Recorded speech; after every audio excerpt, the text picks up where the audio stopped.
What is going on, everyone? Welcome to a Thursday's edition of the Throw-In here on the TNC Sports Talk YouTube channel. My name is Justin. Be joining here for the next 2 hours. I want to go ahead and apologize for the absence over the last few days. Tuesday, I had a pretty big doctor's appointment that I had to get to. And when, I was kind of figuring, it was around midday. So I was like, all right, so I ended up sleeping in on Tuesday, went to the appointment, got up, got ready, went to the appointment, and then just the conversation we had, because this type of appointment is to kind of determine and talk about potential surgery on my lower back, and they were talking about some methods that in order for me to get done, I would have to I say I would have to do certain things over the next few weeks to try to help me get into the condition of getting into back surgery. So it was kind of a rough day for Tuesday. And then yesterday on Wednesday, talking about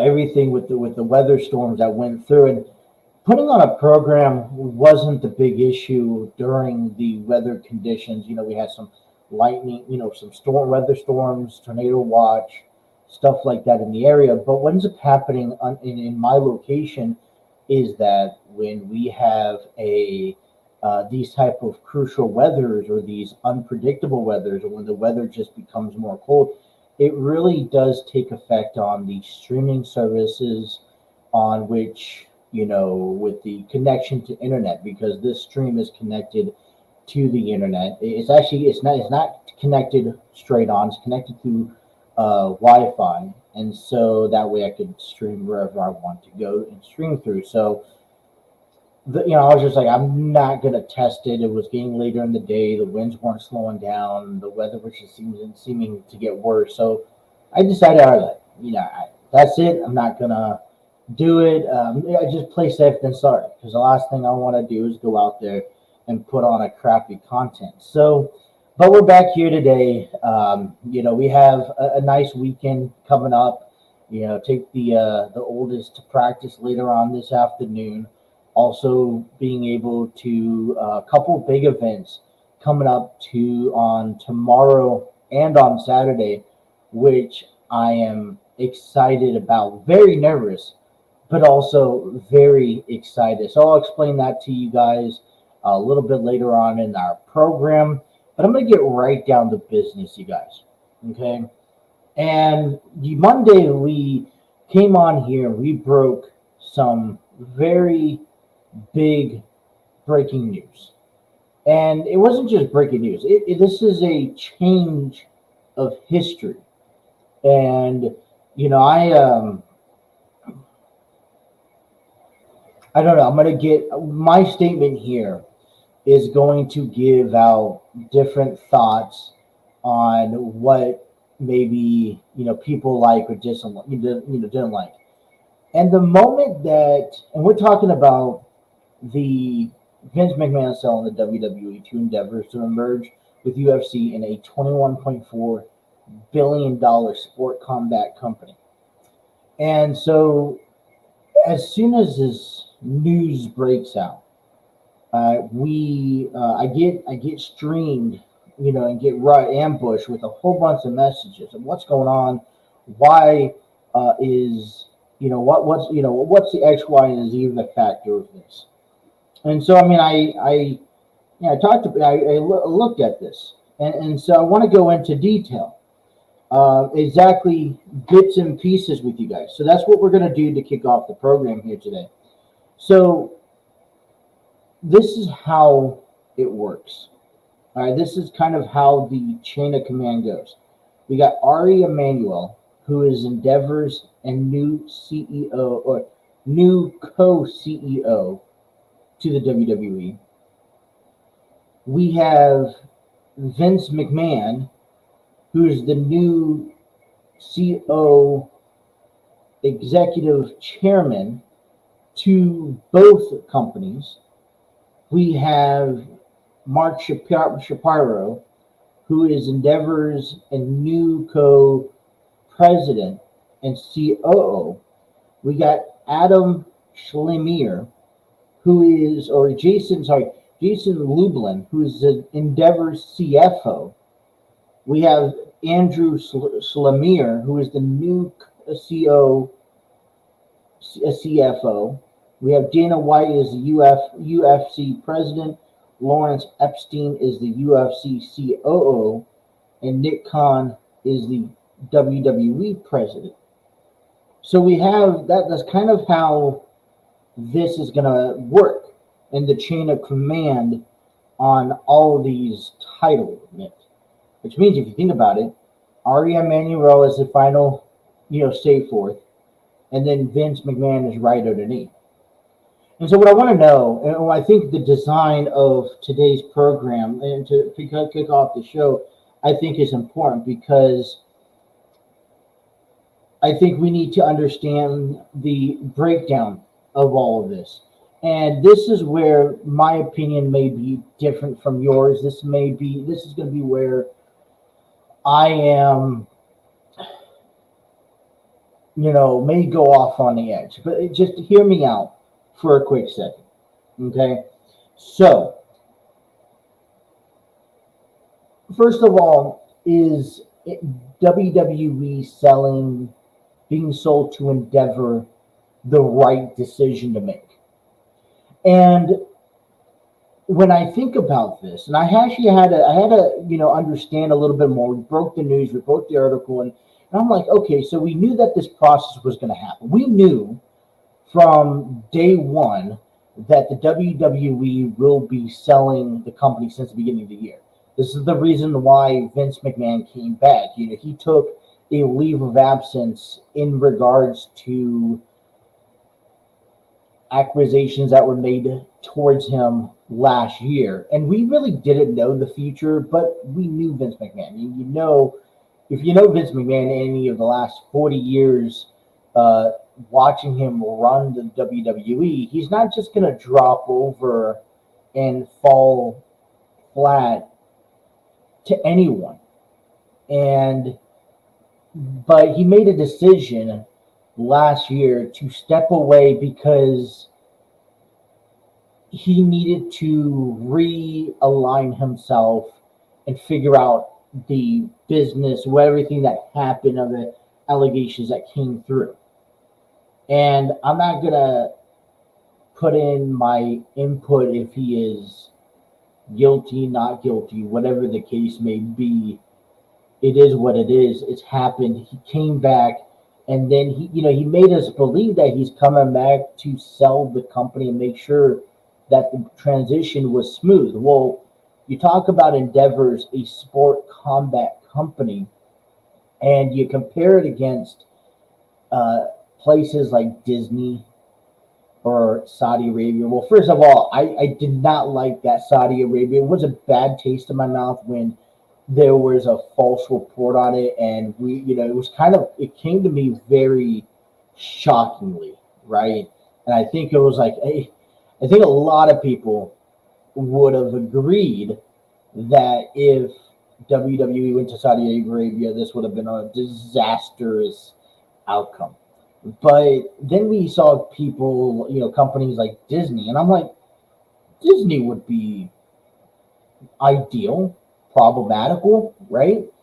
Because we see how successful Disney is in ESPN, but I don't really think that over time Disney would definitely, you know, tone down the wrestling info. I mean, we see Warner Bros. with AEW and stuff like that, and so Disney, although it was a good thought, I think honestly, it's for me. I call it a good decision that the WWE was sold to Endeavors. I mean, other than maybe passing it down through the family or finding a wrestling family, like I mentioned, how the WWE was, like Perfect Guy, Dwayne Johnson. And I don't know the reasonings, ins and outs of why he couldn't be considered, but it's all said and done. Endeavor owns the WWE now, and it is to a wrestling company or to a sports combat company that I think has the intentions of the rich history and knowing how rich this history is. This is obviously not, then Endeavors is not going to allow WWE to vanish anytime soon. I'm talking about anytime soon. But there are some harsh realities that comes with being Endeavors, right? Being with Endeavors. Okay. And, we may not see those harsh realities right now, but you say that the company is good in right now, in good hands. And I strongly believe that when it comes down to a company that has been thriving, especially with UFC, and just imagine what they could possibly do with the WWE. And I get a sense of, all right, we gotta, that something, things are going to be changing. And what I want to come back to the first segment of today's program is kind of coming and talking to you about things that could be changing. And one of them right now are something that fans are just frustrated for. The athletes and the roster is upset with, and I get it. And it's even come to the point where people are going to boycott the WWE if something doesn't get changed, and it looks like to be very, very soon. So I guess I'm interested in learning a little bit more about that, how long that's going to last. And we'll definitely dive into that in today's first segment. So the pros and cons and the things that we could see eventually change, as well as Vince McMahon being back in the driver's seat of the creations in WWE. So we have a lot to talk about today. The Cincinnati Reds will not play today, as they had also a day off yesterday because of weather inclements. They are in Philadelphia and to start off on a 20-game, 20-day series. And we'll talk all about that in hour number 2. I want to talk to you about everything that is going on this weekend, because this weekend is such a huge weekend for me, such a huge weekend for this program, such a huge weekend for this channel, that hopefully, if, first time being able to go live in a public area. So I'm excited to see the opportunity that it presents itself, and hopefully this is one of many opportunities that could be given. So we'll be talking to you about that and getting you guys ready for that. We'll talk to you about a little bit about the Cincinnati Bengals. My question is about quarterbacks, kind of get you ready a little bit for the weekend, because college baseball begins their 3-game series weekend today with Cincinnati and with Xavier. We'll tell you all about that also. And also the Cincinnati Reds having their first series of games. Where do they stand now? Who do we like and who do we don't like? So a lot of that still to come. We want to thank everyone who is watching us on YouTube. Hit that like, share, and subscribe button. Be sure to have those notifications on so you don't miss a single episode. If you guys are tuning us in from Facebook or our Twitter page, we thank you. Welcome. If you're not, head on over there. Give us a follow, TNC Sports Talk. Find our channel, like it, share it with a friend, and get as many people involved as possible. We're just talking about nothing but sports here, you guys. If you guys want to get into the comments, I would love to hear what you guys have to say about all these stories and subjects. Leave us a comment down below, especially in the YouTube chat where I could definitely see you and get you guys out here on the stream. If you guys are downloading us, taking us out on the road, wherever you guys are go, whether that is Apple Podcasts, Google Podcasts, Spotify, iHeartRadio, we are on all major platforms. We thank you, and thank you guys for making this your daily sports podcast. So we'll take a break. We're going to take our first time out. Come on back and talk more about this luxurious deal here in the WWE. Thank you guys for tuning into the third one right here on the TNC Sports Talk YouTube channel.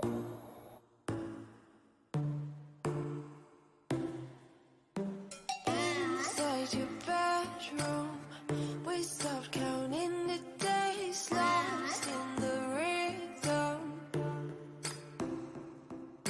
Physical silence, no need to speak a word, let you beside me. Don't wanna move too fast,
12:22 here on the program. Thank you guys for tuning in to the throw-in here on the TNC Sports Talk YouTube channel.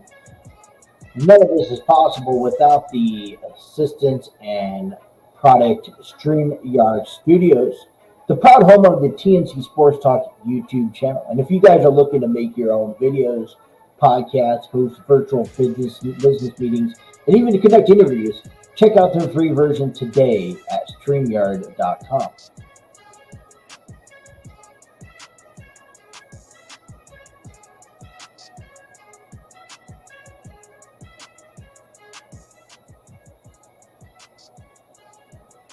Alrighty. Before break, so we're going to come back into this segment and highly talk to you guys strictly about everything that has unraveled over the last, I don't know, say 72 hours. And this is still all new to us. This is first time in history that in the last 40 years, and first time I think in ever, that we are not having a McMahon owning a professional wrestling company. And although Vince doesn't own the company, he still is in control as he is the CEO. And as we clearly saw yesterday, back on Monday Night Raw, he has no problem inserting himself into the creative parts. And we're going to talk a lot about that because I know it's frustrating and I think it's upsetting. But there's a couple of things I think people need to understand at the end of the day, as frustrating as it's going to be. And it's not just going to be frustrating because of Vince McMahon back in the creative suites, and we don't know how long he's going to be there. But it's also going to be very frustrating because we're going to see over a period of time, we're going to see endeavors make changes to impact the business. And I think a lot of the impactfulness is intended to be good, but is how Endeavors works. And let me remind you, Endeavors has helped UFC to grow to become a valued $12+ billion company. And that's the plan by merging UFC and WWE simultaneously to have these two companies become one of the largest sports combat companies in the world. But what are some pros and cons? Well, one, we don't have the actual final say is Ari Emanuel. And let's be real for a second. If Vince McMahon is doing something that Ari doesn't want, let's say 6 months, a year down the road, we can very well see Ari overstep his power and get rid of Vince McMahon because the WWE isn't thriving the way that he needs it to thrive. So, yes, Vince McMahon has a lot of control, has a lot of say and a lot of power. It's going to be up to Ari to really make sure that that is right for business purposes. It's kind of hard because, as I mentioned to you guys back on Monday about watching WrestleMania and how I felt watching Rey Mysterio, John Cena, Edge, these are core guys that I grew up watching every Friday night and Monday night on Raw and SmackDown. These are the guys that got me into wrestling, that molded me into a fan that I am today.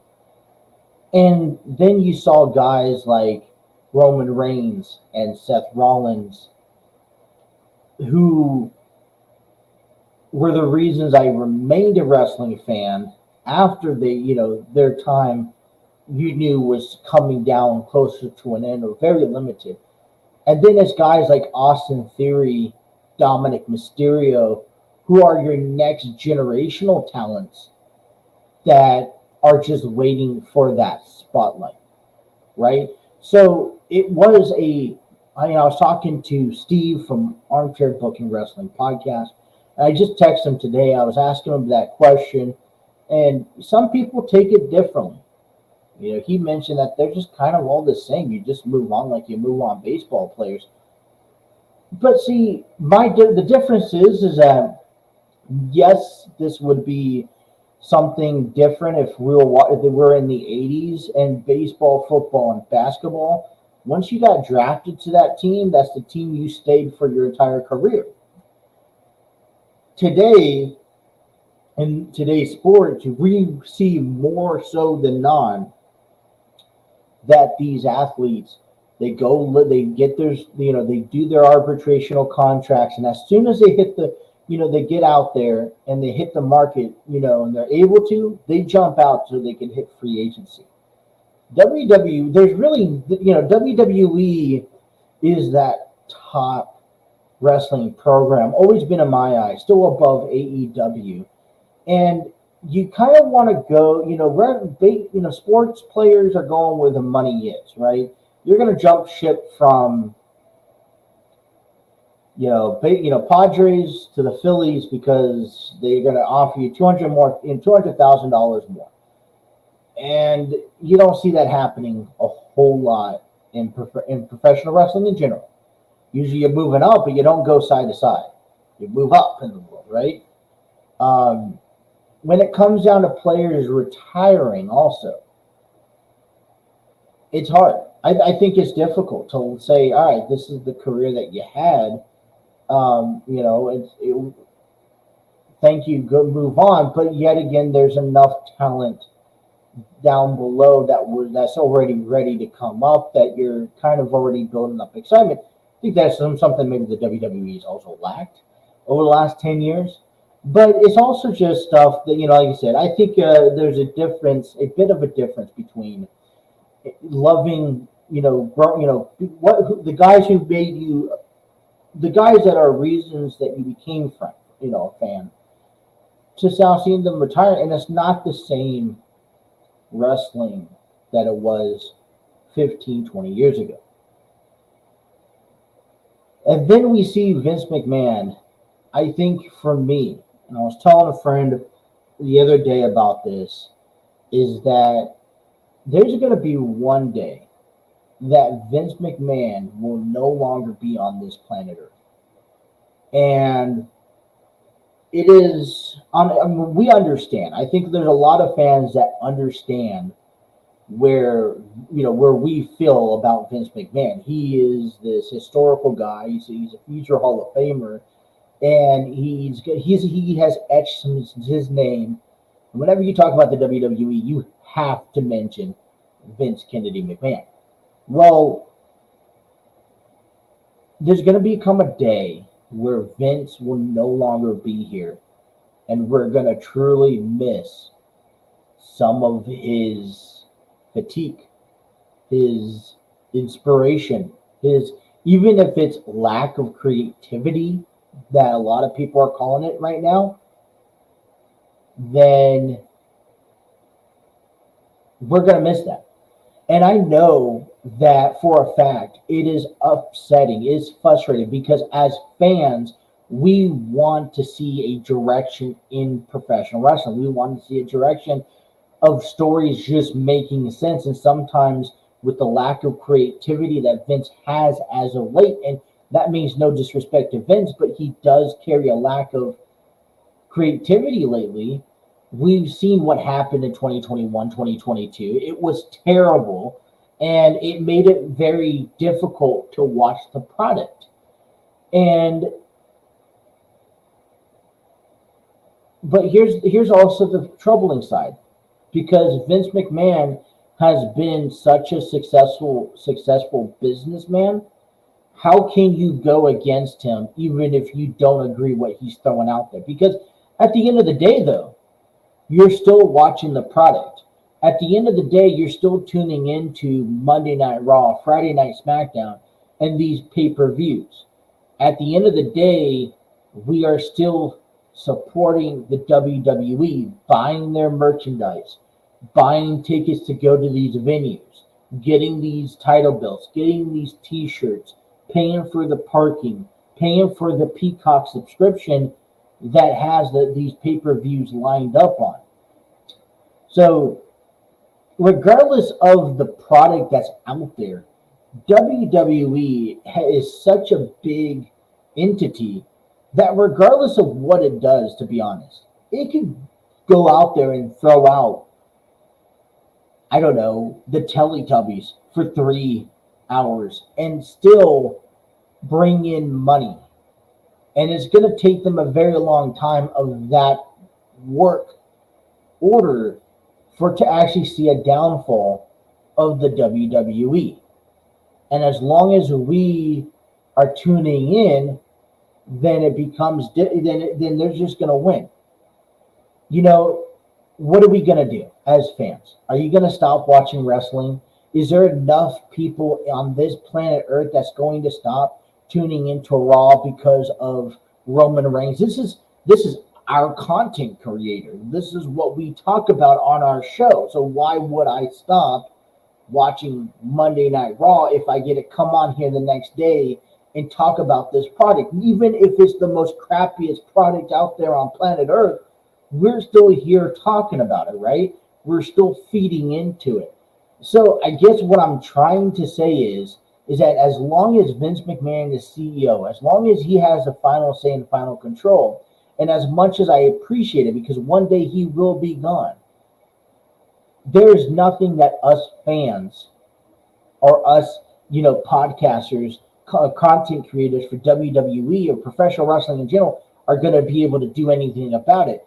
There are wrestlers that have expressed their frustration and they have asked for releases, and I understand that. I'm not saying no, that, listen, you're entitled wherever you work at to go and enjoy your workspace. Sometimes you don't want to work for Vince. You don't have to work for Vince.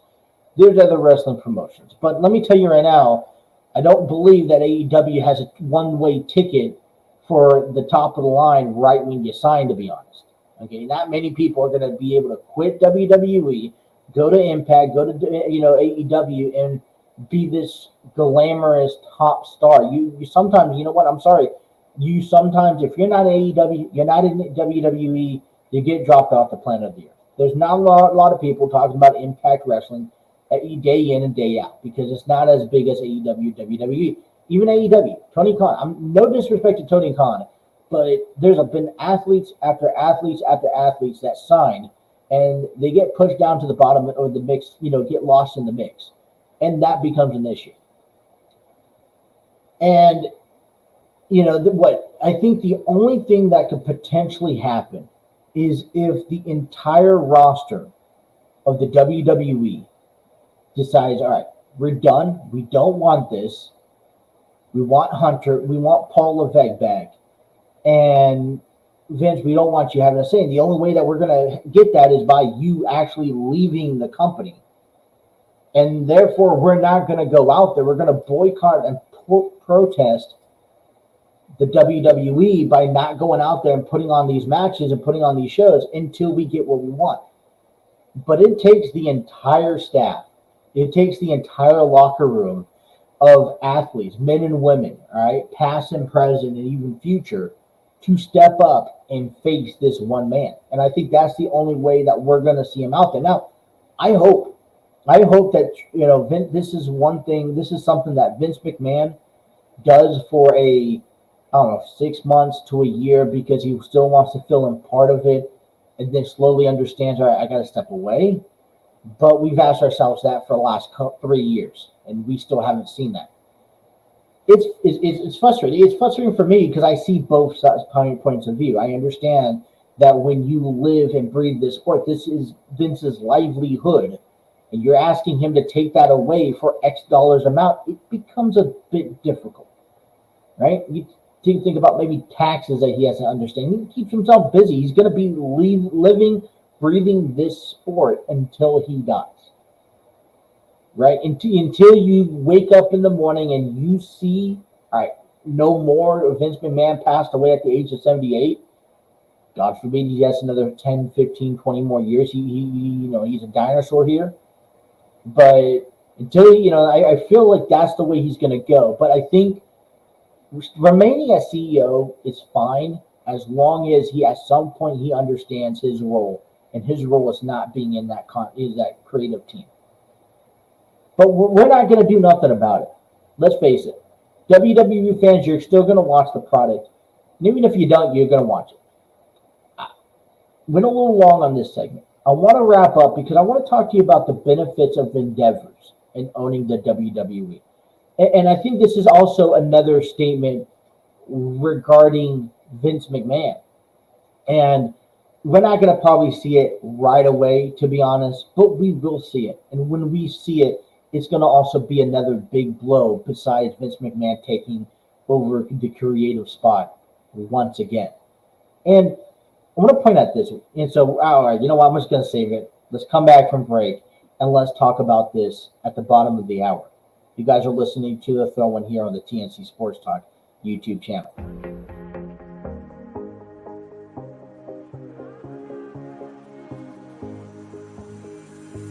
Looking back at the good times before it all went down. Climbed right up on the hillside, a different view of my life. You left me running on and on, but I don't care, would you let me in? You said goodbye like everything's gone, everything that we could have been. But I know you're my liability. Yeah, I know you're my liability.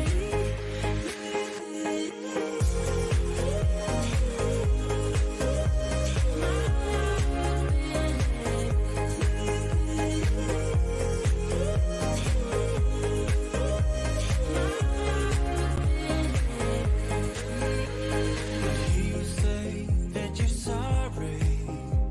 We turn the page and make up. A broken trust got you haunted. The doubt in you was enough to leave me chasing you on and on. But I don't care, I will let you in. You said goodbye like everything's gone, everything that we could have been. But I know you're my liability. Yeah, I know you're my liability.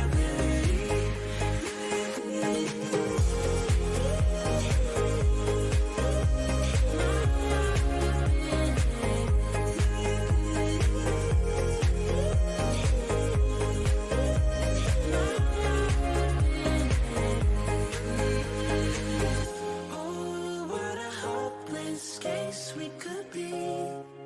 Yeah. Oh, what a hopeless place that we're in. But I'm your liability. I know you are my liability. Yeah, I know you are my liability.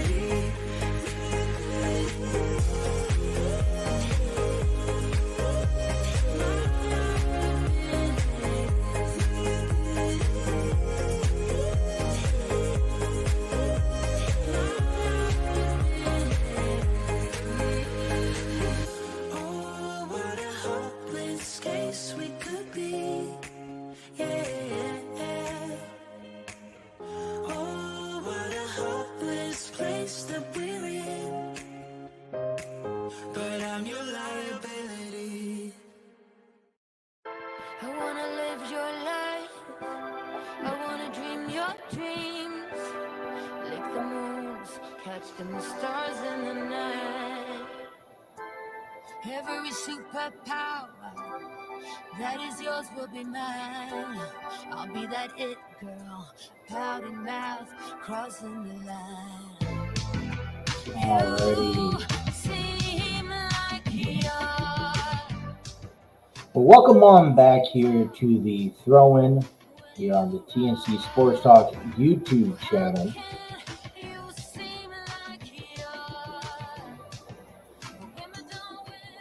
It's a bit frustrating, especially coming after the announcement on Monday that really takes away from the WWE and from WrestleMania and how successful WrestleMania was because it was a really good show, both left and right. And I think it's a bit frustrating when you wake up Monday morning and we should be talking about the WWE. We should be talking about WrestleMania 39, and we honestly should be talking about what's going on Monday Night Raw, what can we expect, who's going to return, and then we get broken down to the WWE. Vince McMahon making the highlight news, stealing the spotlight from the men and women who went out there for 2 nights and put on one hell of a stellar performance, right?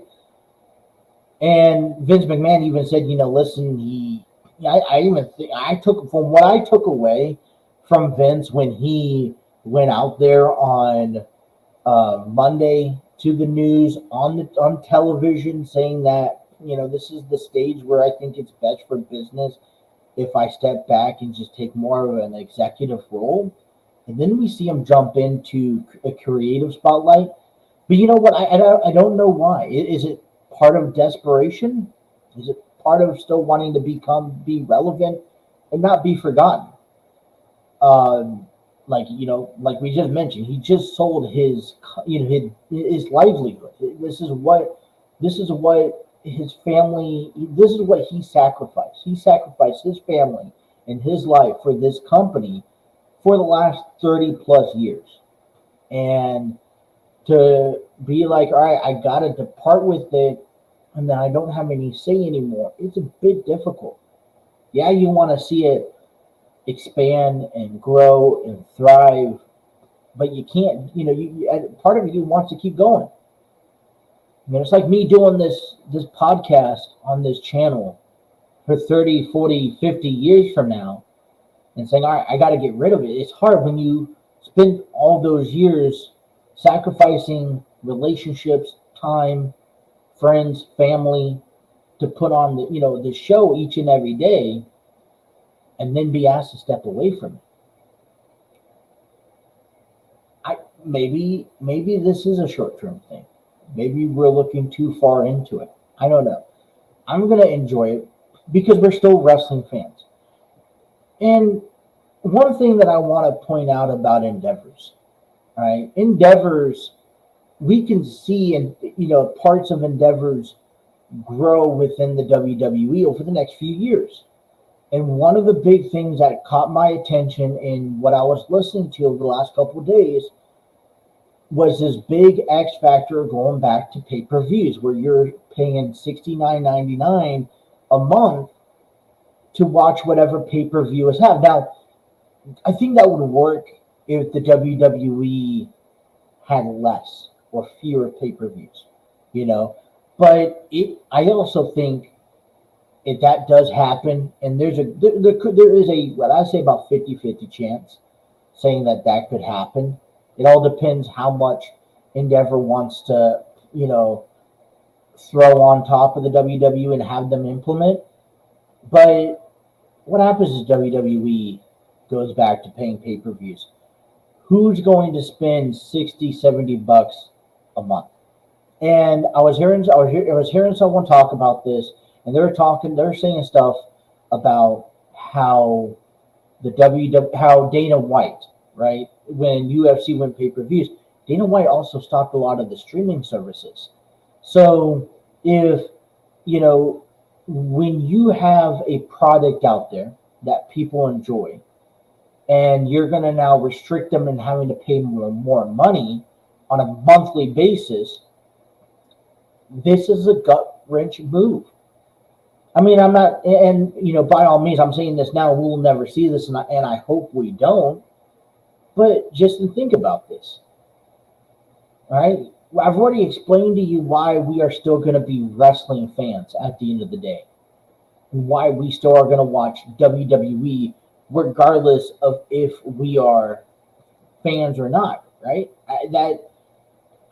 That's just unrealistic. There's just no way that we're going to give up the WWE regardless of whatever the outcome is. We're going to watch it good or bad because that is what we are.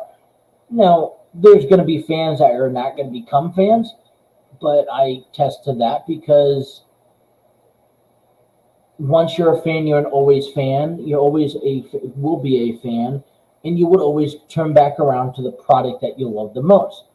Now, that means, and that's the same thing I think goes towards pay-per-view. Whatever, even if you got to pay for the content, people will find a way to pay for the content because we want to watch the product.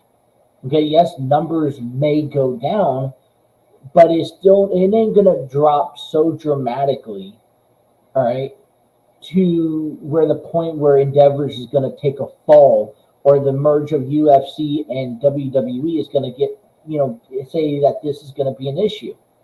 It's going to take a lot. It's going to take years.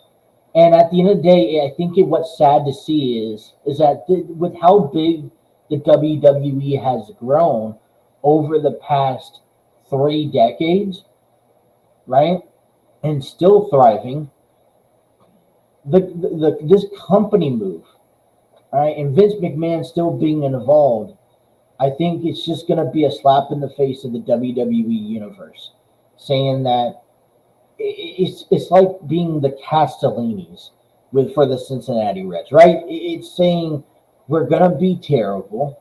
We don't care what you think because you're still going to come out and watch us, and you're still going to give us your money, and you're still going to buy our merchandise and tickets and concession stands, and you're still going to buy our product regardless if you like it or not. And that, without saying that, that's kind of like what this opportunity is almost presenting itself.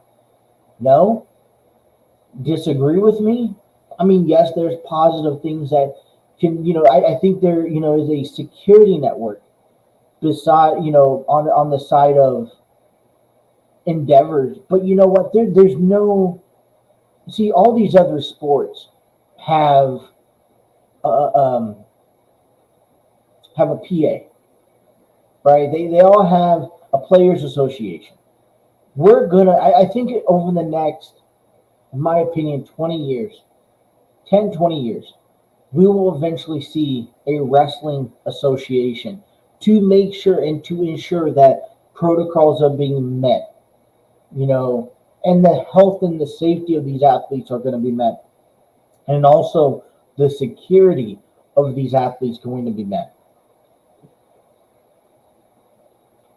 I know WWE isn't going nowhere, but it's quite frustrating, realistically, to see and to even just wrap your head around what is potentially to come down the road. And I think sometimes we jump to the worst case scenario, and that's what this hour number 1 has been about. Worst case scenario, whether we like it or not, we need to understand that nothing's going to change about it, and that we're going to have to accept it regardless of who.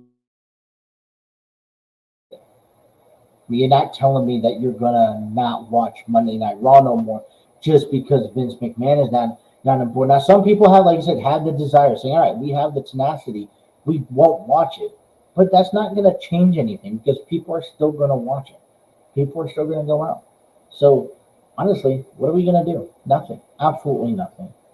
And I think it's just time to accept the faith and accept the truth and move on. Be like, all right, this is our livelihood. This is what we'll be talking about down the road. We got to suck it up and swallow the horse pill. WWE wasn't the only news this weekend because Tony Khan's been promoting a big, massive news. And I think this is quite massive when we talked about this. And, I didn't watch AEW Dynamite last night, but I tuned in because I had to know what was this big, massive news. And I was kind of skeptic because Usually it's about, all right, here we're gonna go start doing live shows. We're gonna have this pay-per-view. We went to the West Coast, but we have to have some positive news coming out of the world of professional wrestling. And last night, Tony Khan has announced that AEW pay-per-view All In will be held at the Wembley Stadium in London on August 27th, 2023. Tickets go on sale May 5th at 9 a.m. BST. And I think this is massive news because they are pushing forward. They are bringing that European tour around and growing. And I think everyone just needs to grow moving forward. And I think this is a great opportunity, as I have a fly here. And it's just lingering right next to me. Why? This entire house right next to me. So, but this is a huge monumental step, and I think this is also going to be the first true test internationally with professional wrestling and AEW on that stand, because they are officially moving up. They're moving into a larger arena, a larger stadium. They're going to a country that it has been not very well analyzed. I think when it comes down to AEW, we know the success that the WWE has had in the past and the success that WWE has, but this is now going into unterritorial waters. If you think about this, and think about this for a second. Yes, people across the globe are knowing, are learning, are becoming fans of AEW, given. But at the same time, there are still maybe, I want to say at least 2/3, if not 3/4 of this world that have never heard of AEW. Now, the only way you're going to get your product out there is by going out there across the seas. And I think, I tip my hat off to AEW for doing this. But that's but I don't know. I don't know what type of reaction you're going to get, if it's going to be the one that you're satisfied with. And you think about this, it's a larger arena. Larger stadium, Wembley Stadium, celebrating 100 years. And, I think this is a good opportunity. I think this is a great opportunity coming from AEW. And I think I'm excited for it. I'm excited to see what the outcome is. I'm excited to see what they can mass and bring from this. And, I don't want to see AEW. It's hard because I don't want to see AEW try to take cracks at the WWE for what's going on right now in the world of wrestling entertainment, sport industry. But I want AEW to thrive and, in the sense, work together. And hopefully at some point we can see everyone, and I mean everyone, come together, work together. And I think this is a huge opportunity. So congratulations to Tony Khan making the announcement last night that AEW will be going to Wembley Stadium in London August 27th for the pay-per-view All In. Tickets go on sale May 5th at 9 a.m. BST time, which I don't know. I couldn't tell you that name. What BST? I know it's a coastal time, but I don't know what coast that represents. So, I know I'm not going, but we'll see what comes of it, and we'll see what happens. So, I number one, subscribe button. Be sure to leave comments down below. Hour number two, we're mixing things up, talking a little bit about other local sports, getting you guys ready for the weekend in college baseball. Cincinnati Reds will begin a 20-game, 20-day series starting tomorrow against the Philadelphia Phillies. So we'll get you guys ready for weekend action baseball and talk to you about everything that's planned to come up this weekend on the program. That's including a Sunday night baseball game. Excited to tell you guys all about that. Hour number 2 coming up next. You guys are listening to The Throne here on the TNC Sports Talk YouTube channel.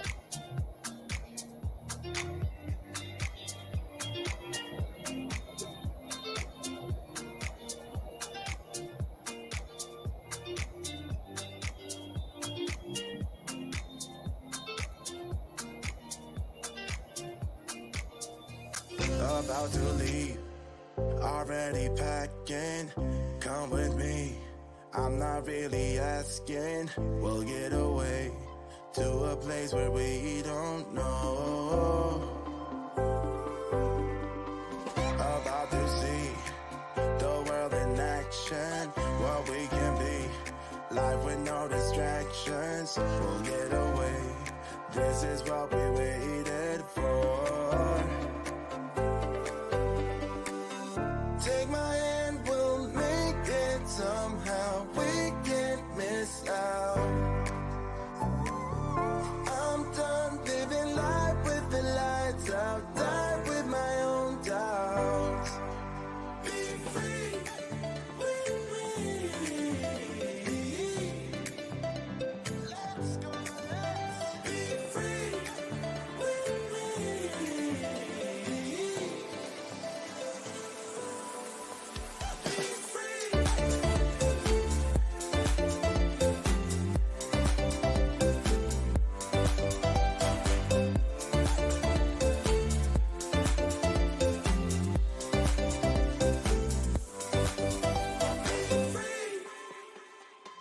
Not looking back, eyes on the freeway, Bonnie and Clyde, a classic cliche. We're on the run, this is what we waited for. Take my hand, we'll make it somehow. We can't miss out. I'm done living life with the lights out. Die with my own doubts. Be free.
Hour number 2 is brought to you by Spreaker from iHeartRadio, the prominent audio platform of the Throne.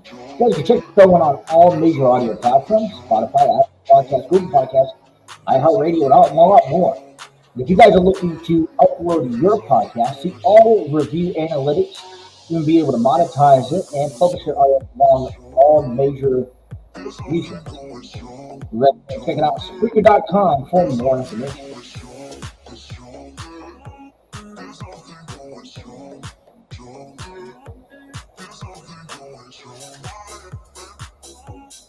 Hour number 2 here kicking off, and we got a big hour underway. And we got a big day tomorrow and this weekend. And I'm excited because we are finally bringing to you the weekend that we have been talking about for a couple weeks. And this is all new to me, and I want to take a little bit of time to talk about it. First of all, we want to go ahead and promote an upcoming play called Love's Not Enough, presented by Enlightened Studios, written and directed by, Terry Chappell, or Chappelle II. And this was an original play presented by Atlantic Studios back in 2019. And they COVID hit. They wanted to reintroduce this play to the public.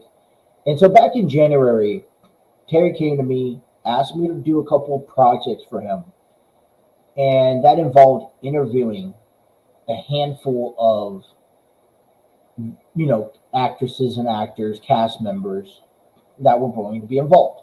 So I interviewed a handful of them, and it was an exciting time.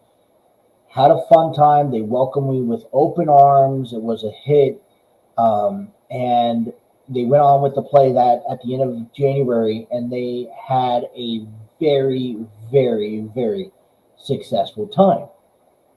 And so Terry came back to me and said, "Hey, thought about the idea of guys, our cast coming back on and sharing their experience."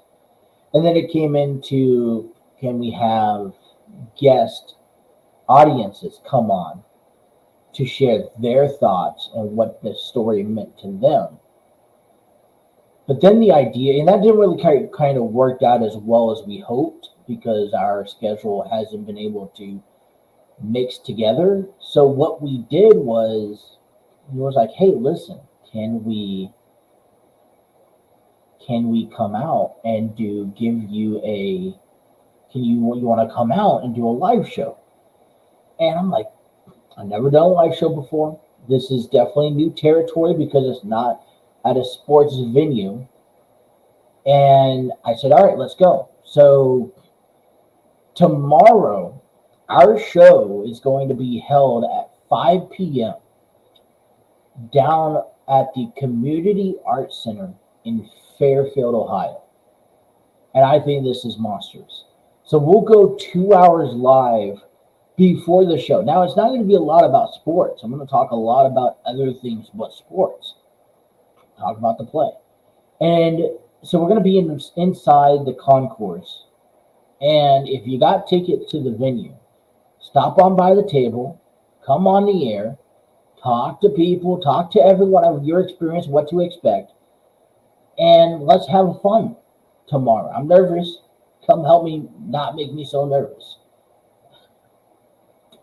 I'm excited.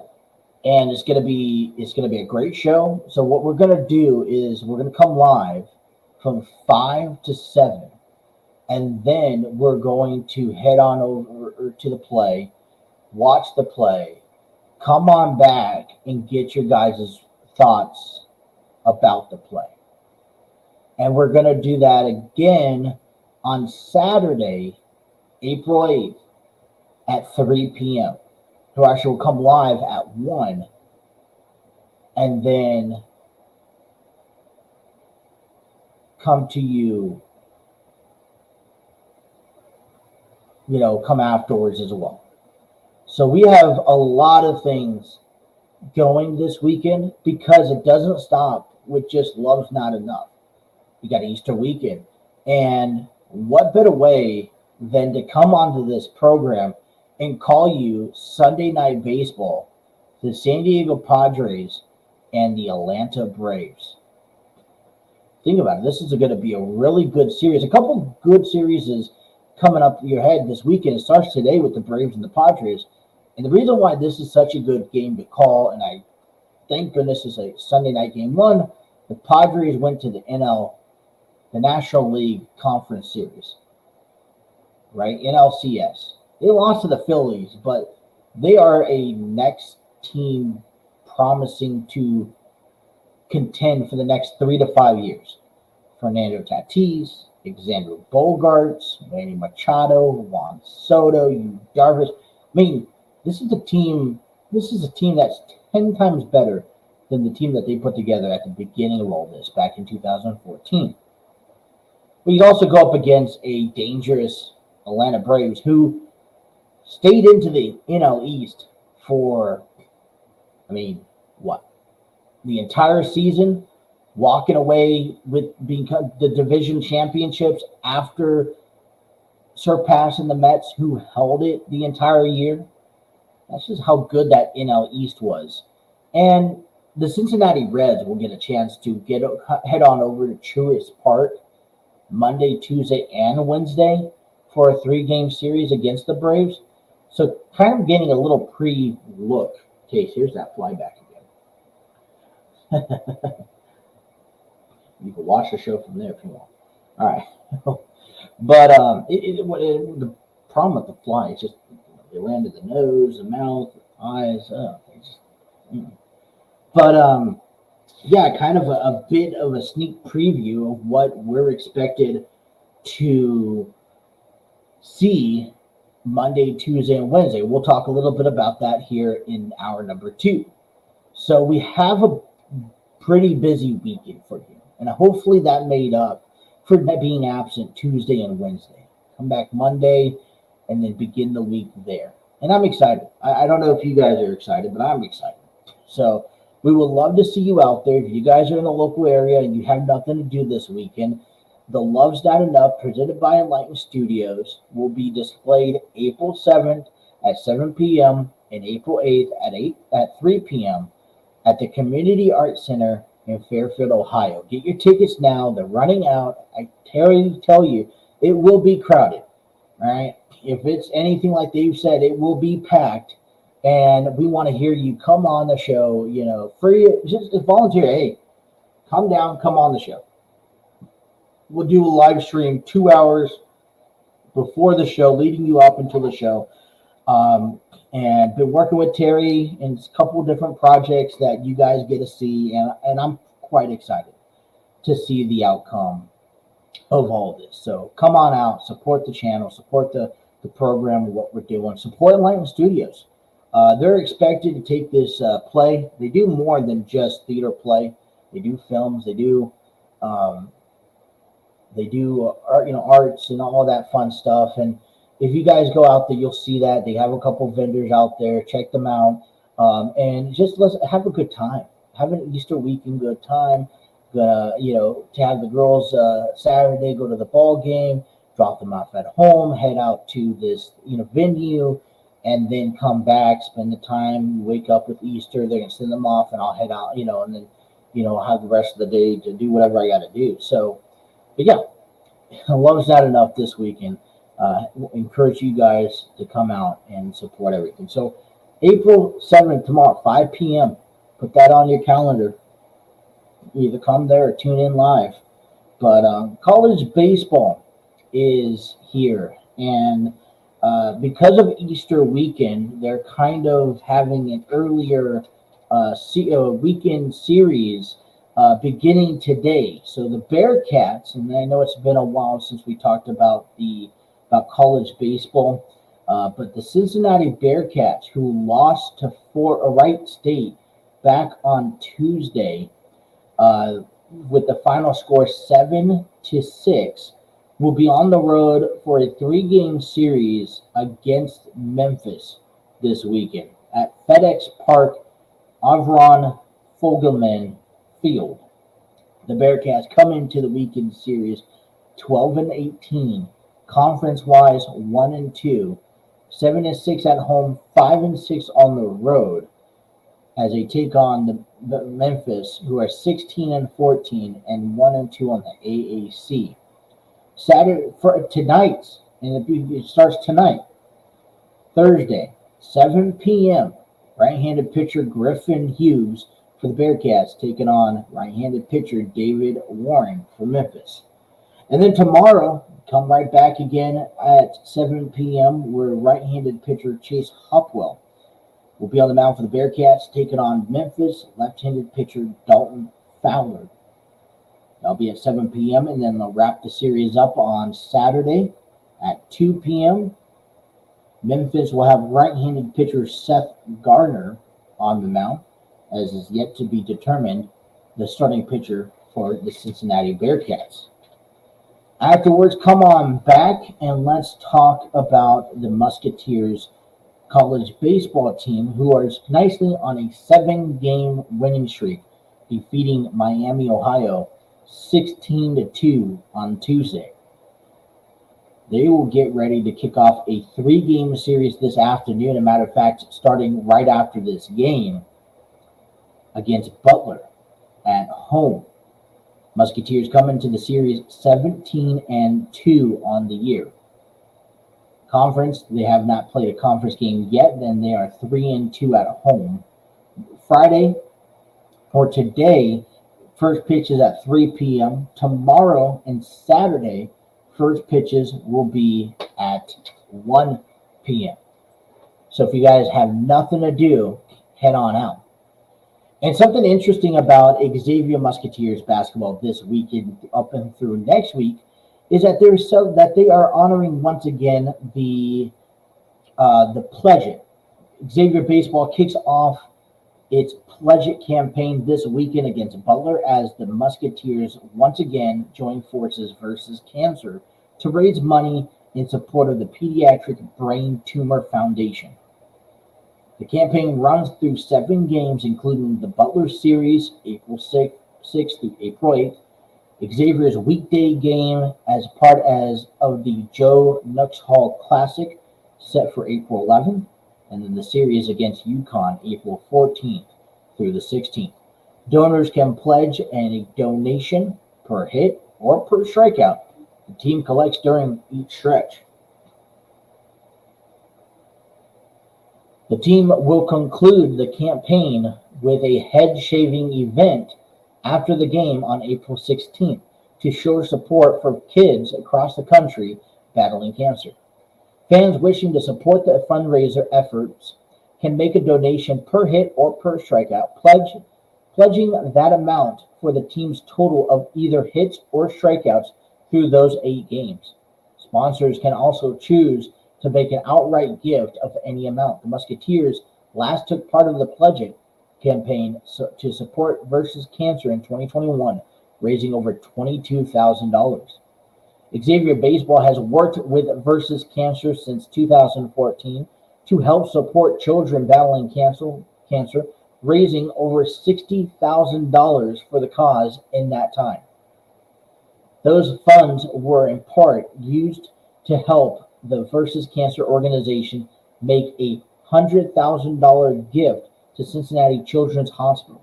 With the donation, Cincinnati Children's Hospital was assisted of being able to establish its proton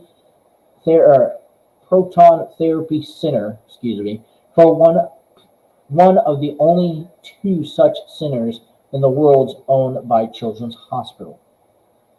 So if you guys want to donate to the pledge, let me see. Fans can sign up now. Okay, so that's just talking about the sports net. And you can get all this information at the at Xavier's Athletics webpage. So donate now as they begin the series. It will go through until next week, and we'll talk heavily about that still to come. So, all right. Let's take a timeout and let's come on back and talk about those Cincinnati Reds. Their first series, but their first 5 games, because Wednesday was rained out. And trust me, those winds, those tornado watch and everything didn't issue a game. We'll talk about when that game will be played at. And we'll get you guys ready for this 20-game consecutive game series that they will have here. So a lot to talk about. Hour number 2 just getting underway.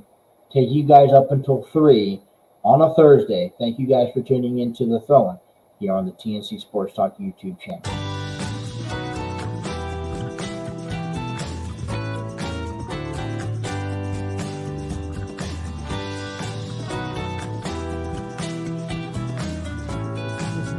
Director role, you're playing multiple hats. Can you just quickly elaborate, maybe a quick summary of what this play is about? Love's not enough. So as we know, the title speaks for itself.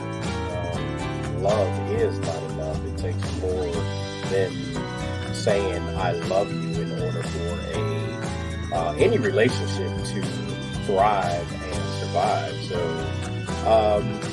this is actually a revamp from the production that we did back in 2019, which was a phenomenal group of talents However, this story did not change what it did. So there are some similarities to 2019 version. However, it's totally different from 2019, if that makes sense. I expanded on a lot of the stories, gave a lot of backstory on different characters, and, all in all, just to show that, again, it takes more to a relationship than just saying, hey, I love you. It's actually a word that requires action. So, yeah. What made you want to revamp this? This was an original back in 2019, and actually, so what made me want to revamp this was, so we got a lot of feedback from the audience. I love one thing about me as a writer and director. I love constructive feedback. Anything to help me better myself, anything to help me expand or help me to stretch, my craft and my skills in the world of writing and directing. So a lot of their feedback after the show in 2019,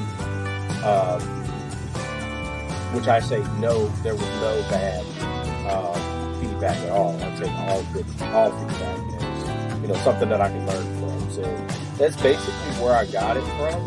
And then studying the show from 2019 and just looking at things like hey, I can do this better, and, I want to change this, or I want to add this. So,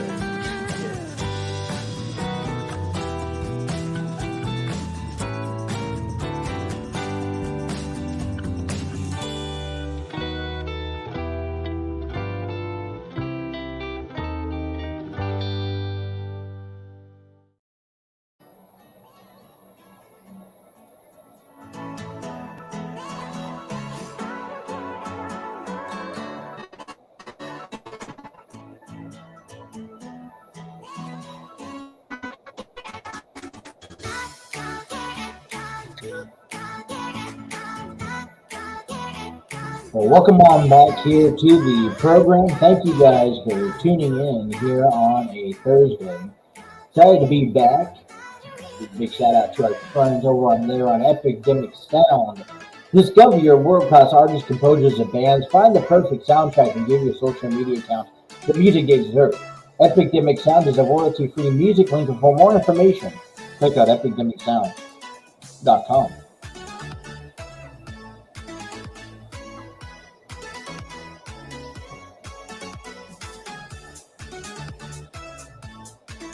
Alrighty, those Cincinnati Reds are going to get a couple of days off, as yesterday and today, heading into a couple game, 20 games in 20 days, and this is going to be the Reds' first true test to the season. Now, they began the season off 3-2, and before we get to the 20 games in 20 days, let's kind of revisit and take a look at the Cincinnati Reds. Obviously, the first 5 games of the series. Now, we didn't play Wednesday because it was postponed due to rain and weather and tornado watch and the winds and all that good stuff that's included that we get out here during the springtime, right? I mean, that's just how it is. But they will be making up that game on September 1st. I believe that is a double header. Let me just double check that. Yes, they would actually be having a 3-game series. Initially 3-game series against the Chicago Cubs that time. And it's supposed to be Friday, Saturday, and Sunday, and they'll be making that game up. That game starts at 1:10, and then they will have the 6:40 game for that night. So that's when the makeup is happening. And then right now for inclement weather in Philadelphia, as they are expected to take on the Phillies today for the Phillies home opener, that game's gotten postponed for tomorrow. And that's why they have these. You understand that that's why East Coast a lot of times has these home openers. All right, Thursday in case weather, and then you can play Friday because hopefully it'd be cleared up. So, but let's talk about the Reds 3-2 over the past first home series, and I think it's a good notion, right? You kick off the season strong. Obviously, you didn't go in there and win the ball game, right? You didn't go in and open up the season with a win against the Pirates, and it was a little. It kind of really, for me, took kind of a gut away, right? Took the wind out of me a little bit. Like, oh man, it's like here we go. A lot of people, I wouldn't blame a lot of people to jump right back into saying, all right, we're gonna be the same team that we were last year. Well, the good news is that we've already won 3 games and tied last year's month of April with those 3 wins, and hopefully that continues. But I think picking up the first series was needed against the Pirates, especially heading into a series with the Chicago Cubs, which at this point they have now split the series 1 apiece. They won back on Monday with the final score 7-6, and then the bullpen kind of got a little lackluster on Tuesday. And I think maybe this is a perfect advantage having a couple of days off to regroup because they fell short. It was a close game up until the very end where they fell short 12-5. But we saw some really pretty interesting things coming out of the starting rotation. We saw Connor Overton, Nick Lodolu, Graham Ashcraft, even Luis Sessa was holding their own. And this first time around, I don't think it was that bad. 3-2 isn't technically bad. Every 5 games, if you could after every 5 days or games played, if you could be 3-2 or better, that's a really positive note. And Hunter Green was expected to pitch on Wednesday, but because of the weather, Hunter Green will get pushed to Friday to face the Phillies, which I think is also a little blessing this guy's. This would be a great bounce back game for him if he can come up strong through this outing, because definitely the opening day outing was not something we were looking forward to. But let's kind of talk about this. So pitching wise, let's start off with pitching, right? Why not? Because pitching is the main focus point on a success especially for the Cincinnati Reds this year. And we know that we're going to have some issues with that bullpen. Buck Farmer, he's 0-2. Pitched in 4 games. ERA is 9.82. In 3 2/3 of an inning, he's given up 2 hits, 4 runs, only striking out 2 batters. Not a great start. Revere San Martin, who ERA is 9. Joel Cuno, 13.5. Connor Overton, 11.25. Okay, I guess understand it. But let's look at where these pitchers had. Besides Hunter Green, everyone went 4+ innings. And, we see on the top of the list Nick Lodolu, who I think is going to be a big, inspiration to this ball club. I really think that Nick Lodolu playing that second spot in the rotation, it's going to help both Graham Ashcraft and Hunter Green. Because besides Luis Sessa, Nick is more of a veteran when it comes right now to this rotation. And like we mentioned, this rotation is going to be expected to give you 5-6 solid innings to help your bullpen out, because you got nothing right now spectacular coming out of that bullpen. look at the hitting side right now. Top number one person that you see is Jason Vosler. In 5 games, he's batting 333, 3 home runs, 7 RBIs.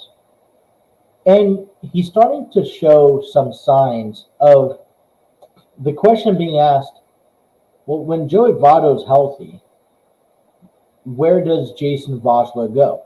And you look at a guy who is probably right now on the trade market already come opening day for the Reds.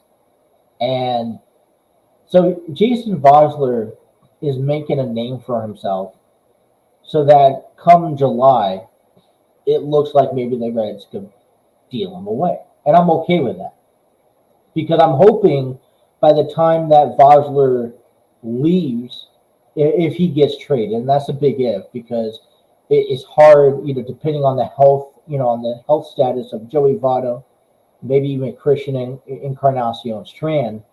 The idea we don't really need him come July because Encarnacion is, in my books, expected to come up if Votto's not ready or he goes down with an injury.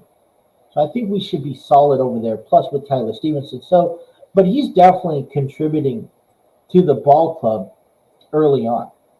TJ Friedel, 353, 2 home runs. We're not seeing a lot of depth power. I mean, everyone's starting to get on the board. We still have yet to see Will Myers hit that long ball yet. And that proclaimingly, that's the reason why the Reds picked him up. Is because when he hit, when he was hitting in San Diego, in Cincinnati, he was hitting it out of the park, and he was a great hitter. Reminds me of the story of Eric Hosmer. That's the reason why the Padres picked up Eric Hosmer in that sense. But some batting averages above 300. We're seeing Kevin Newman, Spencer Sears slowly get into the swing of things. Jose Barrero, who I think we expect to get into the swing of things slowly. And then there's a couple of guys on the list. But I like the lineup, how it is presented. I like what our guys are doing. Oh, I mean, it's only 5 games, and I understand that. But you got to understand that this is an organization that a lot of people are expecting to be dead last in all of baseball. And they are a game away from picking up the series against Chicago. And they're about to head into this 20-game and 20-day scenario, which is kind of scary, right? So let's talk a little bit about that here. So they're going to kick, in 20 games, they will be playing 7 games against the Phillies, 3 games against the Braves, the Rays, and the Rangers, and then 4 games on the road to take on the Pirates. So this is how it's going to go down. We're going to see the Phillies in a 3-game battle this weekend, where we should have Green, Lodolo, and Grasscraft be steady. The Braves, who are coming up next, 3-game series, and then we'll be home to the Phillies, which I'm excited to talk about next week because Great American Ballpark, Replica, and I like it. I want to try to get to the game if I can. It'll be my first ball game of the year, and then they'll be taking on the Tampa Bay Rays, and then they'll be on the road to Pittsburgh, then come back home for the Rangers to wrap up this 20 games. It's going to be, 1, 2, 3 complete weeks before they get a day off to go to the West Coast to play Oakland. So let's look a little bit more into the depth of all this. All right, you're kicking things off against Philadelphia, who currently is 1-5, and didn't get out to a nice start against the Rangers, which they got swept by, or the New York Yankees, who they fell short 1-2. And this is a dangerous series if you are kicking the season off their home schedule, right? They are the defending National League champions.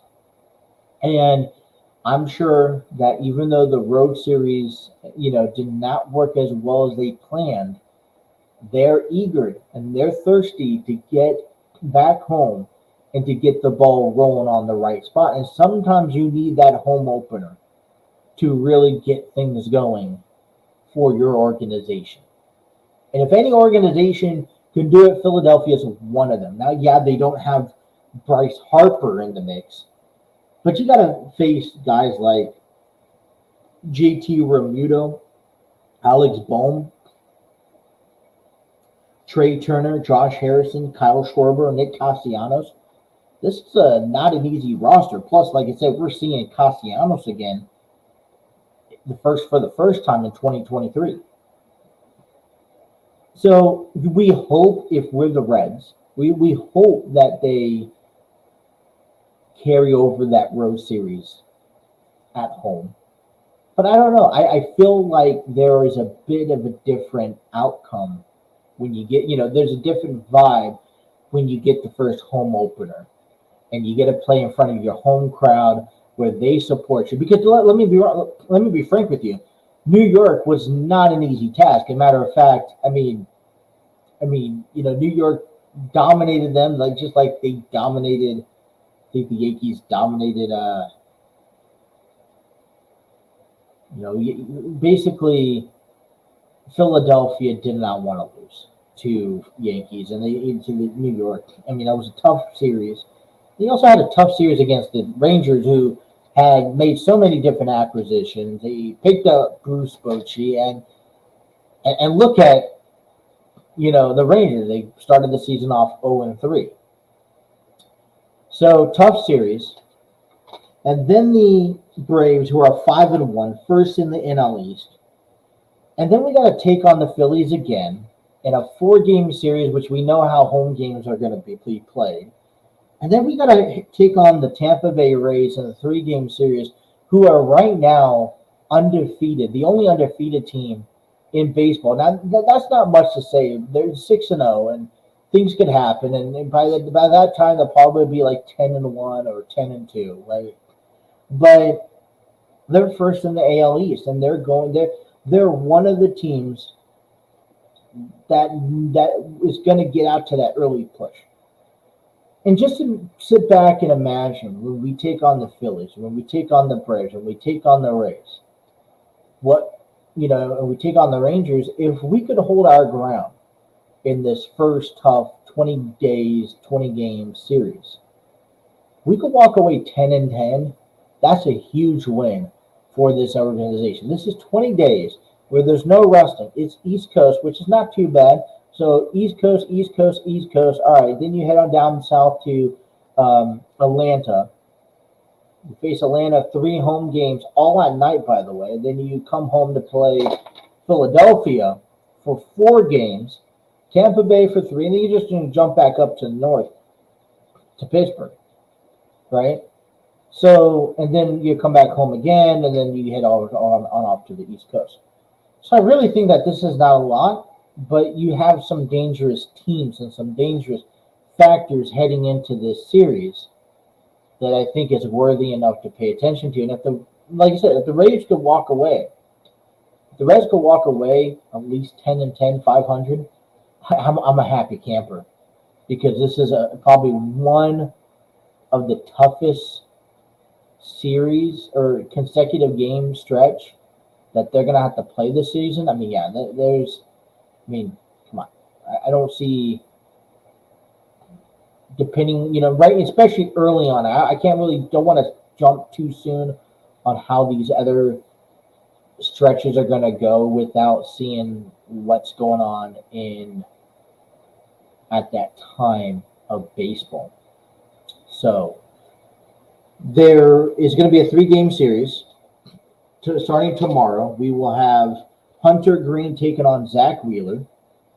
And then on Saturday, we will have Nick Lodolo taking on Bailey Falter.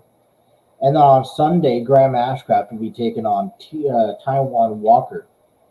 I'm thinking to myself 2-3. 2 out of 3 should be an easy score that the Reds could take to begin this road trip before they head over to Atlanta, because I feel like the Braves in Atlanta is going to be a whole nother situation.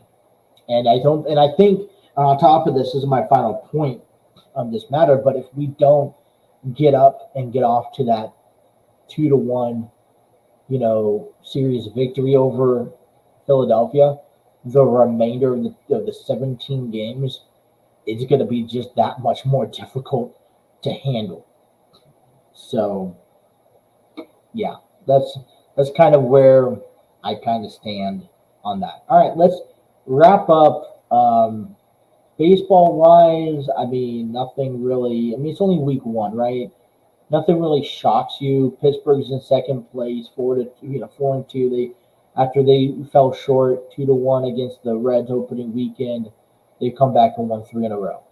Milwaukee's won 5 in a row. A little too early to really say anything around NL Central today. No games going on. They all have the day off. Milwaukee is going to be home to St. Louis for the 3-game weekend. Pittsburgh will be home to the White Sox for a 3-game weekend. And then the Cubs will be home to Texas. So St. Louis and Cincinnati are the only 2 teams playing on the road, and St. Louis are playing a divisional game. So maybe some baseball, and we'll talk about this late tomorrow, but maybe some baseball to watch Milwaukee and St. Louis over the weekend if you cannot get the Reds and the Phillies like I can. Angels in Texas start off the season 4-2, and Cleveland is 5-2, and then the Rays. I mean, other than that, right now, nothing really stands out. I wouldn't really be all that invested into the standings, at least until maybe mid-May, if not beginning of June. And that just all depends on, I take it series by series and where they're at series by series. So that's how me. All right, let's take a break, head to the bottom of the hour, wrap up the program, and get you guys on out of here on a Thursday. Thank you guys for tuning in to the throw-in here on the TNC Sports Talk YouTube channel.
Going on, everyone? Justin here from the TNC Sports Talk YouTube channel. I want to give a big shout out and thank you to you, the listeners.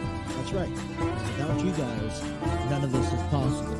I would also like to take the time and invite you out to our merchandise page, thanks to T Public. Our merchandise page is where you can find all of our brandings from the throw-in, which is currently active weekly, to the TNC Sports Talk official brands, to either the prior shows that was part of the TNC Sports Talk Foundation. Now, within all the brandings, you can select T-shirts in both men and female sizes, apparel such as hoodies, kids onesies, kids T-shirts, phone cases, notebooks, coffee mugs. They have a vast majority. This is why I love T Public. And right now, if you spend $80 or more, you get free shipping. And so we want to invite you out to our merchandise page by heading on over to tpublic.com/user/TNC-sport-talk, or even using the QR code up in the right-hand corner. We want to thank you guys again the listeners for supporting us, and we hope to see you guys out wearing our merchandise.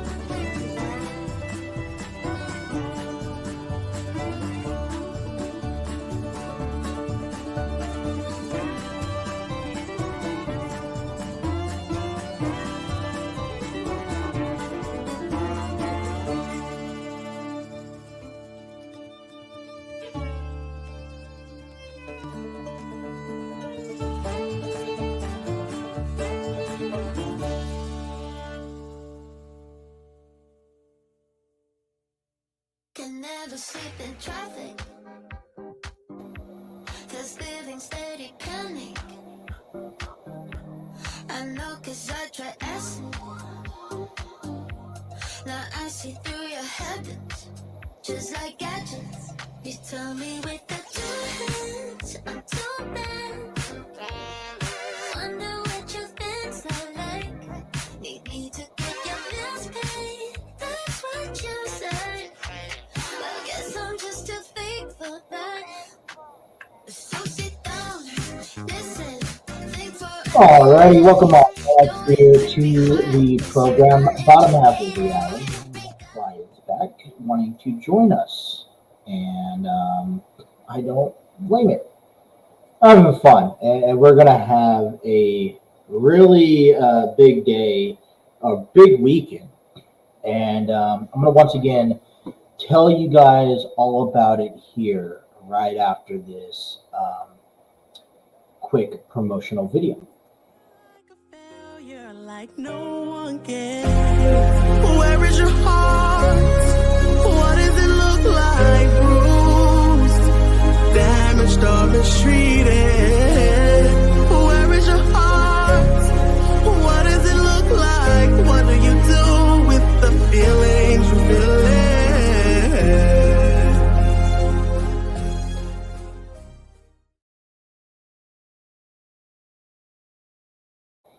All right, let's kind of once again, as I talk to you guys at the bottom half of the hour, kind of just reiterate some of the things that what's going to be going on this weekend. If you guys want to join us, and that's going to start off by tomorrow night. Love is Not Enough, a theater play presented by Enlightened Studios, will be displayed April 7th, tomorrow at 7 p.m. And then one last time on April 8th at 3 p.m. The design is for them to take it out on the road and be able to go and share the message and spread the word. That will be displayed at the Community Arts Center in Fairfield, Ohio. We will do a live program from 5 p.m. to 7 p.m. tomorrow afternoon. Like I mentioned, I'm very excited for the opportunity, very nervous, never done a full-on performance, and I really don't know what to expect, what to look forward to, all that fun stuff. So, hopefully it is as promising as it's been advertised. Get a chance to do that, and then we'll do it all over again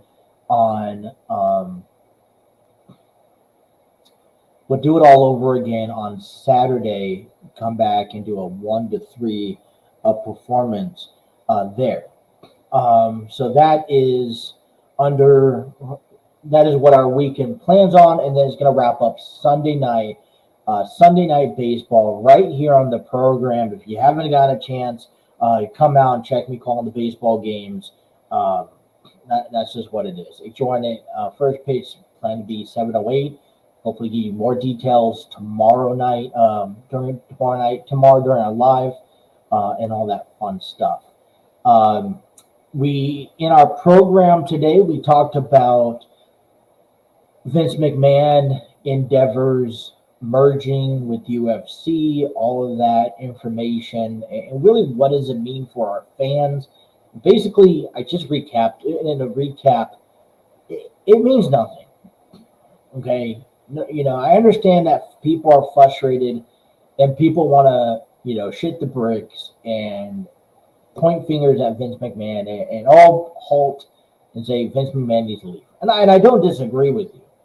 But at the end of the day, as long as Vince, it doesn't matter if Vince is here or not. It doesn't matter if they play the Teletubbies for 3 hours on Monday Night Raw, we are going to tune in. And it's unfortunate, but we are going to buy the product.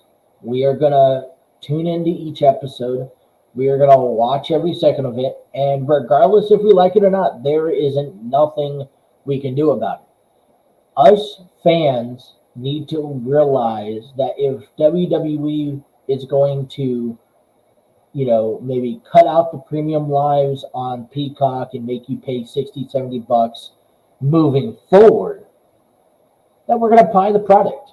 There's nothing that we can do to stop that, to be honest.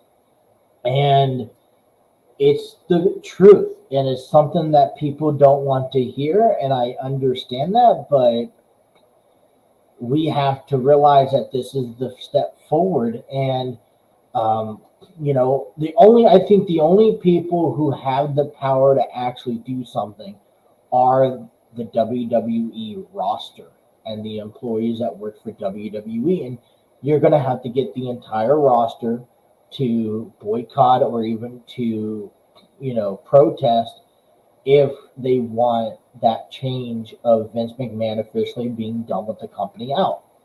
They were all going to have to come together and refuse to not wrestle anymore. I mean, it's just that simple. So it's a product that us fans, unfortunately, are going to have to deal with it, good or bad. No matter what they put out there, we will still buy tickets to go watch the product. We will still watch it on TV. Yes, it will go down. The profit will go down over time, but we're still going to watch everything that gets put out there because that we are fans and we're just glued to it. We are also announcing breaking news from last night. Tony Kahn and AEW is going all-in pay-per-view at the Wembley's Stadium in London on August 27th, 2023. And tickets will be available May 5th at 9 a.m. BST time. So this was a massive news, and this is a good direction for AEW. Go out internationally, put on a killer hell of a performance, and I wish them the best of luck, and I hope they succeed, and I want them to succeed. Not because they're in competitions of the WWE, because I love professional wrestling to the point where there's no program that could go out there that I don't want to excel and succeed at. That's just how it is. So, big news, breaking news from Tony Khan. All right, also, the 2023 Masters is going on right now, live coverage. Tiger Woods golf scores a round one from Augusta National. And I think this was pretty interesting. Tiger looks like, this was a tweet from Kyle Porter. Tiger looks like he's really struggling through his warm-up right now. Doesn't seem great. And you know what? Tiger is kind of on his last edge. His first round was at 8-10 this morning, alongside Alexander Schauffele and Victor Hovland. And, listen, this is kind of like his last, off in the settings run, right? And we just let him go out there, have fun, do what he needs to do, whether he wins or loses. I think it's fun to watch. It's being a part of the Masters. So, great kudos to him. Want to give a big congratulations to men's basketball champion, NCAA men's basketball champions, UConn, for beating San Diego State back on Monday. Didn't get a chance to congratulate them throughout the week yet. It was a tough, scenario, a tough game. UConn they knew the dominance that they had, and they knew heading into the game what it meant. and they took care of business against San Diego State, and but I think overall, at my experience through March Madness, which by the way has been the most innovating March Madness, of all time for me, is that we saw that any team can make it. It's not Kansas State, it's not Gonzaga, it wasn't Alabama, it wasn't your ranked number one, and it really indicates that any team can make it to the Final Four, make it to the championship round, and hopefully, and that's what I like. I like to see the new teams. I like to see the teams that we really couldn't really point out and figure, all right, who's going to win? I got Gonzaga going to go win, this game. And that's what makes it exciting. That's what makes it intriguing. And I knew it threw a lot of people off. And I was like, what direction do I turn into? I can't get a team behind a team. They keep on getting knocked out. And I hope that this is the beginning of the change to NCAA basketball, especially as you see conferences changing and renovating their teams. So congratulations to the 2023 NCAA men's basketball champions, UConn, and better luck next time to San Diego State. That's kind of bittersweet to see. Kind of wrapping it back around to wrestling. Interesting note on Tuesday. We saw Cora Jade return to chase down the NXT Women's Champion, Indy Hartwell. Couple questions coming out that I want to get to one today, and maybe I'll get to one tomorrow. But the big one coming out was Braun Breaker unleashes out an attack on Carmelo Hayes and Trick Williams on Tuesday night. And so the first question that comes to mind is this a heel turn? Because it's interesting. WWE 2K23 has Braun Breaker as a heel. But in my last thoughts, he's been this baby face for NXT since he gotten this NXT championship. Now, yeah, Braun Breaker dropped the title, lost to Carmelo Hayes.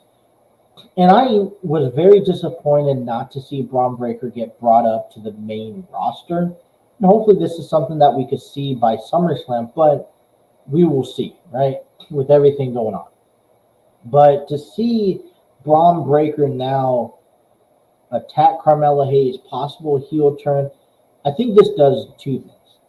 One, this helps Carmelo Hayes. I'm not saying that Carmelo Hayes needs the help, but there's really nobody right now who's in the conversation of a title feud with Carmelo Hayes. Down the road, I could see Trick Williams turn on Carmelo Hayes looking to capture that title. That's another story, though. Right now, it's the same question to the next topic that I wanted to answer and talk about this program, was that what's next for Wesley? He just got done through a incredible, probably match of WrestleMania weekend in this fatal five-way, taking on JD McDonough, Ilja Dragunov, Dragon Lee, and Axiom, who, by the way, he beat Axiom Tuesday night. So what's next for Wesley? I think he just did every little thing over this title run that he's had over the North American Championship that you could possibly think of. And, for me, I think he's done it better than Carmelo Hayes. Wesley is not ready for the NXT Championship yet. So who could potentially come up?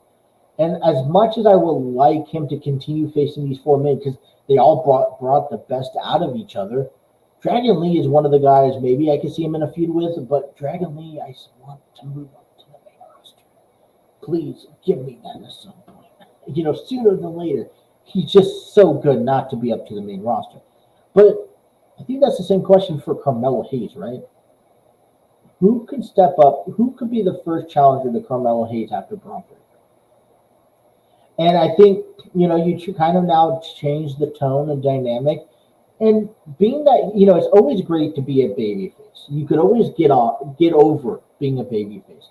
But I think if you could get over also being a heel and getting to that point, then I think Braun Breaker is going to be in steady hands. Now, I don't know if Braun Breaker is, how much longer he's going to be in NXT, but I really don't see, just like among guys like Carmelo Hayes, to be honest, who I could see going up against a guy like Tony D'Angelo. There's a couple guys I can figure out, but who can Braun Breaker face? I don't know. I don't have that answer. I feel like he's gone through the entire roster and he doesn't have a next challenge. And I don't know the next direction for him in NXT. And just, it's not like I just don't know what's next in a good way because there's so many different directions. I don't think it's a good thing not knowing what's the next direction for Braun Breaker in NXT because I think he's accomplished all he can accomplish. He came up. He won that title. He's held and represented NXT, been that face front of NXT for over a year. And now it's off of him. So what's next? So those are, I guess, questions I think still need to be answered, right? Main roster? If so, when, where, and who? Not Roman Reigns, because he looks like he's been holding that on for quite some time. But I guess we will see. All right. Hey, 2 hours have come and gone. Very quick episode. Thank you guys for tuning on into the Throw-In. We want to thank everyone who is watching us live on YouTube, Facebook, Twitter. Hit that like, share, and subscribe button. Don't forget to press those notifications. And if you guys are listening to us on audio platforms, thank you guys for being valuable listeners and making this your sports radio show, podcast show, whatever you want to consider this at. We'll be back again tomorrow live from the Community Arts Center from Fairfield, Ohio. The audio platform will be up later on in the weekend because it's a big weekend ahead of us. I want to thank everyone for tuning in, and until tomorrow, you guys, have a great rest of your day. Take care.